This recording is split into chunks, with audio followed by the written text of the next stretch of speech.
할렐루야. 지난 간밤에 잘 주무셨습니까? 언제나 샬롬 누리고 계신 줄로 믿습니다.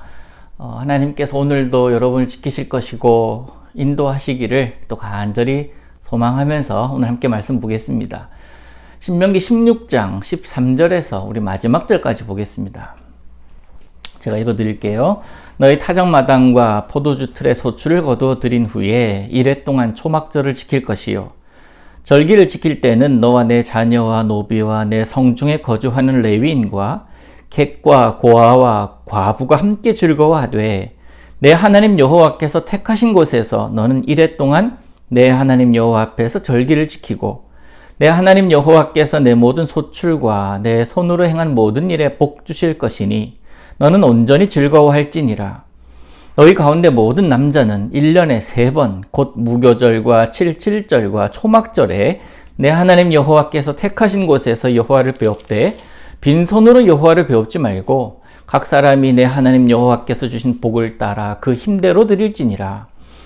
내 하나님 여호와께서 내게 주시는 각 성에서 내 지파를 따라 재판장들과 지도자들을 둘 것이요 그들은 공의로 백성을 재판할 것이니라.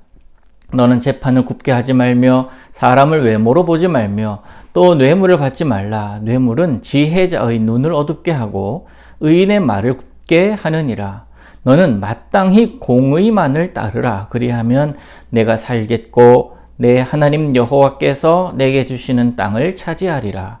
내 하나님 여호와를 위하여 쌓은 제단 곁에 어떤 나무로든지 아세라 상을 세우지 말며 자기를 위하여 주상을 세우지 말라. 내 하나님 여호와께서 미워하시느니라.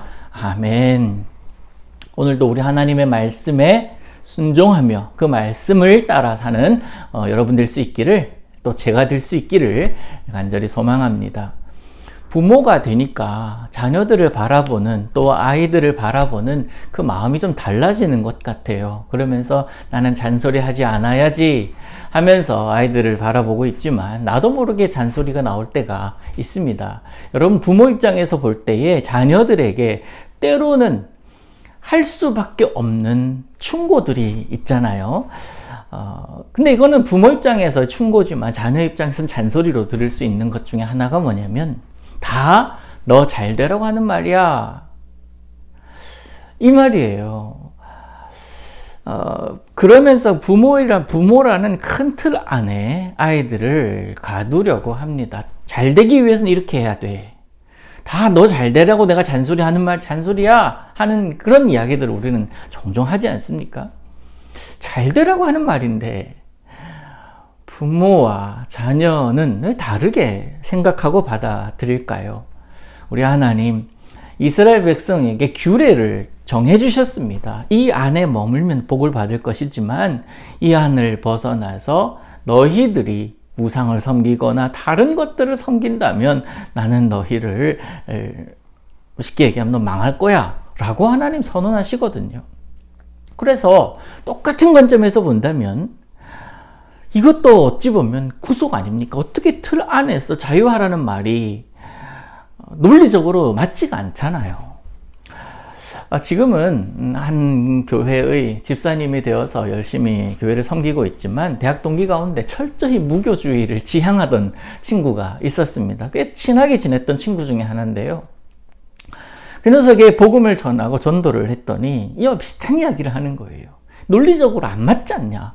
틀을 만들어 놓고 법을 딱 정해 놓고 이 안에서 너 마음껏 놀아 라는 그 이야기가 논리적으로 맞지 않는 것 아니냐 라는 이야기를 하는 겁니다. 그게 무슨 자유냐고, 가두어 놓고서 그게 무슨 자유냐 라는 것입니다. 그래서 제가 이런 대답을 했어요. 그렇게 따지면 지금 우리는 지구라는 그 한정된 공간 안에 살고 있는데 한정된 공간 안에 갇힌 건데?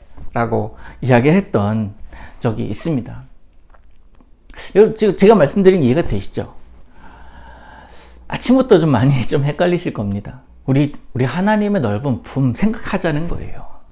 또 우리를 향한 하나님의 계획은 무한하십니다. 그리고 그 무한하신 하나님의 품 안에서 우리는 자유를 누리고 있는 자들이다라는 거예요. 이와 딱 맞는 찬양이 있어요. 우리 주의 넓은 가슴은 하늘보다 넓고 넓어. 여러분, 이 세상에 하늘보다 넓은 것이 어디 있겠습니까? 하나 있다면 우리 주님의 우리를 향한 사랑이다라는 거예요. 오늘도 그 사랑 안에 여러분 머물게 될 것입니다. 너무 커서 우리가 다 느끼지 못하고 너무 깊고 오묘해서 우리가 다 표현하지 못하더라도 우리 하나님은 우리에게 그 사랑을 베푸시는 분이십니다. 오늘도 성경은 그 사랑 가운데 그 하나님의 백성들에게 규례를 주셨어요. 그 규례를 주신 것 중에 하나가 바로 초막절을 지키라라는 거예요. 초막절에 관한 규례를 주심으로 우리로 그 안에서 자유를 누리게 하고 계시다라는 겁니다. 하나님은 이스라엘 백성들에게 모든 곡식과 과일의 소출을 거둔 후에 초막절을 지키라 라고 말씀하십니다. 이 초막절의 목적은요, 광야 생활 가운데 이스라엘의 장막에 머무는 동안 하나님께서 그 장막에 머무는 동안에도 베푸신 은혜를 기억하면서 그때 주신 은혜를 하나님께 표현하라는 거예요. 하나님은 이 다른 절기들과 마찬가지로 이 초막절에도 자유함을 주셨어요. 온 가족과 노비, 레위인, 나그네, 고아와 과부들과 함께 즐거워하며 은혜를 나누라고 명령하셨습니다.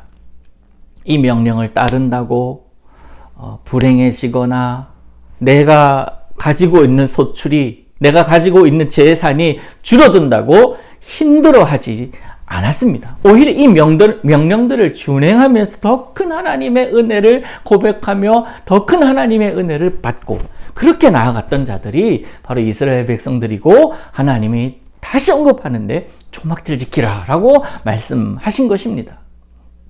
오히려 이 명령들이 구속이 아니라 이 명령들을, 규례들을 준행함으로 하나님의 백성으로서 또 더 행복해지고 더 하나님과의 친밀함을 가지게 될 수 있었던 것입니다. 사랑하는 여러분, 때를 따라 우리에게 베푸시는 은혜를 고백해야 됩니다.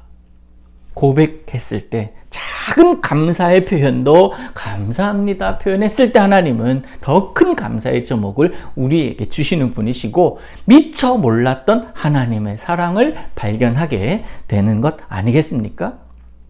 또 이런 명령들을 준행함으로 하나님이 예비하신 복과 은혜를 우리가 누릴 수가 있는 것입니다. 그런데 그렇게 하나님 앞에 나아가야 함에도 그렇지 못하는 자들이 있었습니다.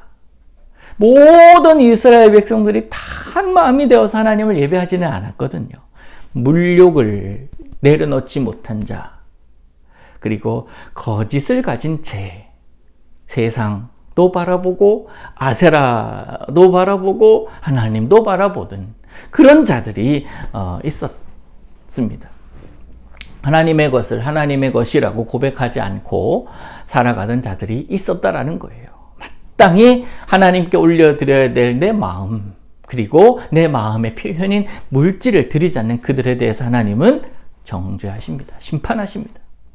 재판장들과 지도자들을 통하여 많은 것들, 특별히 우상 숭배의 한 것에 대하여 재판하라고 명령하십니다. 무엇으로요? 공의로. 하나님은 공의로우신 분이시기 때문에 그렇습니다. 하나님의 참된 백성은 하나님만 섬기는 자입니다. 모든 우상을 제거하고 오직 예수님만을 따르는 자들이 하나님의 백성 아닙니까? 하나님은 명령하셨습니다. 백성을 공의로 다스리라고. 또 재판을 굽게 하지 말며 기울어진 추를 사용하지 말며 정확하게 재판하라 말씀하셨습니다. 또 외모로 사람을 판단하지 말라. 재판할 때에 또 뇌물 받지 말라고 우리 하나님은 명령하십니다. 질서를 유지하기 위해서 그렇습니다. 하나님의 백성들인 이 이스라엘 공동체는요, 의의 공동체여야 했습니다. 말씀드렸듯이 하나님께서 의로우신 분이시기 때문에 그렇습니다. 그들뿐만이 아닙니다. 지금 오늘을 살아갈 우리들도 의로운 자들이 되어야 합니다. 성도는 이 세상에서 정직하고 공의로운 삶으로 하나님의 영광을 돌려드려야 되는 자들, 드러내야 하는 자들입니다. 바라기는 여러분의 가정과 사업, 그리고 여러분 우리가 속해 있는 제1교회 공동체는요, 기울어진 추로 사람을 판단하거나 외모로 평가하는 곳이 아니라 하나님의 의로우심으로 판단되고 하나님의 계산과 하나님의 순리가 있는 곳이기를 간절히 소망합니다. 신앙생활은요, 내 개인의 욕구를 충족시키기 위한 생활이 아닙니다. 신앙은 정확한 대상이 있습니다. 하나님입니다. 하나님이 하나님이심을 인정하는 생활이 바로 신앙생활입니다. 자기 만족을 위한 어떤 모습도 하나님과 관련이 없는 거예요. 특별히 교회에서 예배가 그렇습니다. 교회에서의 생활도 그렇습니다. 교회가 자기 만족을 위한 것이 되어서는 안 되고, 예배가 내 마음에 합하게 내 스타일대로 드려지는 예배가 진짜 예배다라고 생각해서는 결코 안 됩니다. 내가 어색하고 내가 부족하다는 것, 그것이 인정되고 내가 어색할지라도 이것이 하나님께 드려지는 예배라면 내가 마땅히 따라가야죠. 그게 하나님 원하시는 모습이니까 그렇습니다. 자기 만족을 위한 것이 된 순간 내가 우상의 자리에 있는 거예요. 내가 하나님의 자리에 있는 것이기 때문에 하나님 원하지 않으시는 것을 여러분 기억하시기를 바랍니다. 결론, 하나님 사랑이십니다. 모든 이들에게 그 사랑을 표현하셨습니다. 그러나 모든 이들이 다 하나님의 사람으로 살아가는 것은 아니다. 하나님의 공의가 반드시 함께 있다라는 사실을 우리는 잊어서는 안 될 것입니다. 오늘도 하나님이 기뻐하시는, 하나님이 받으시기에 흡족해 하실 만한 삶의 예배를 여러분 드리시기를 원합니다. 하나님은 여러분이 드리는 온전한 삶의 예배를 받으시기를 원하십니다.